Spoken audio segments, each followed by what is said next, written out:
Hi everyone, I'm Miss Katie from Rockland Public Library, and today we're going to be reading Seeds Move. Seeds Move by Robin Page. We're going to see what happens. We know seeds can't move on their own, but how else can seeds move? Let's see.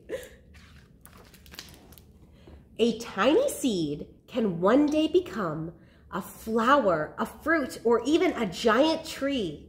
Every seed, big or small, contains the beginnings of a new plant. But a seed needs sunlight, soil, water, and an uncrowded place to put down roots. To find these things, a seed must leave its home. It must move.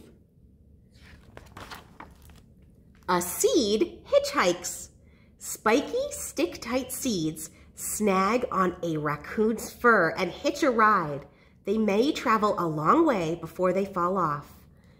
Does anyone have these near their house? They stick to your clothes sometimes, and they stick to your animal's fur, and they can be carried all over. A seed shoots. A human touch, a passing animal, or a gust of wind. The slightest jolt can send exploding cucumber seeds shooting from their pods.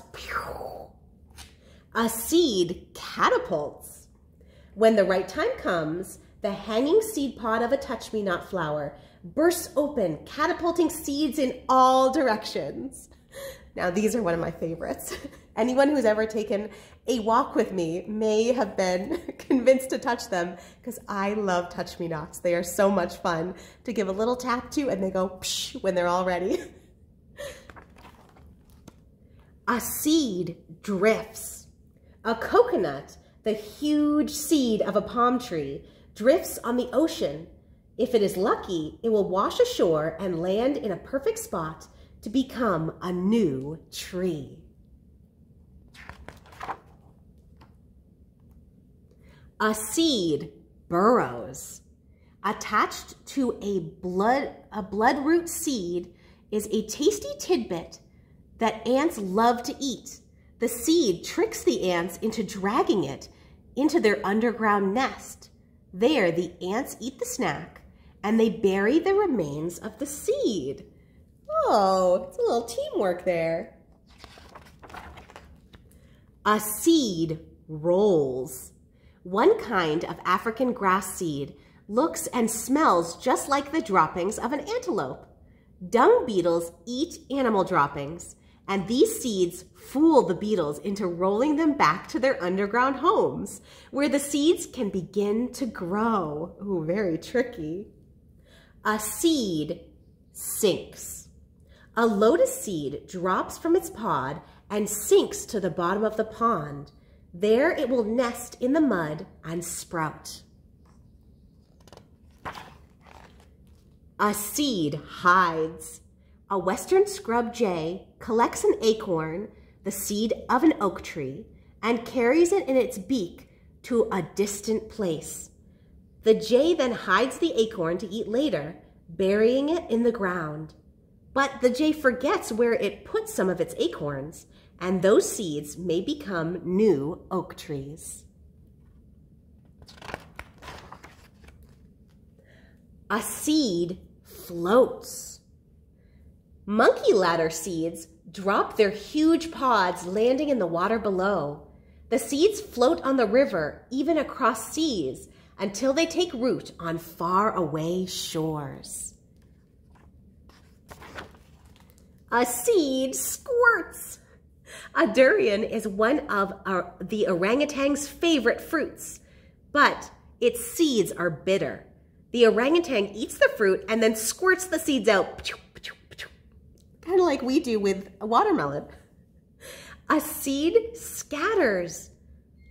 A spiny mouse nibbles on a fruit of the taily weed, but the seeds of this fruit taste terrible, so the mouse spits them out and scatters them all over. Here's some more teamwork happening here. The animals are helping to spread the seeds around, but still getting to enjoy the fruit. A seed falls. An unlucky mouse eats a wheat seed, then gets snatched up by a hungry hawk. After the hawk eats the mouse, it coughs up a pellet that contains the mouse bones, fur, along with undigested wheat seed. The pellet falls on the ground where the seed can now sprout. Oh. A seed parachutes. When a milkweed pod splits open, it releases hundreds of seeds. Each tiny seed is attached to silken threads that parachute in the wind, carrying the seed far away. We see this with dandelions too, that they have all these nice feathery pieces that help it float on the wind. A seed plunges. The seed pod of a red mangrove plunges into the water. The pod will drift away, then settle at the bottom of the marsh and put down roots. A seed helicopters. The seeds of a yangna tree helicopter spinning as they fall. They often end up some distant from their parent tree. A seed plops. Throughout the summer and fall, a hungry brown bear eats mountain ash berries and other fruits. As the bear wanders in search of more food, the undigested seeds plop out inside larger piles of the bear's poop. There they go. So it's poop, but it also helps be a little fertilizer for those seeds. And then a seed grows. We also help seeds to move and grow. Farmers and gardeners all over the world plant seeds. And you can too. Try tucking a watermelon seed into the soil, then water it and see what happens. Here's the seed going in, and it sprouts. And look, as it gets bigger, it drops the shell from the outside of its seed. It grows bigger. It has flowers and fruit. The seed grows and grows and grows. The end. Great listening, everyone. I wonder if you can look outside in your yard or in a playground nearby and see what kinds of plants you can find. Do you know what their seeds look like? And do you know how they might travel? Maybe you have some that helicopter down, or some that fly in the wind, or something that a scavenger might want to nibble on and spread around. I hope you all have a wonderful day, and I hope you enjoy that beautiful sunshine. Bye-bye.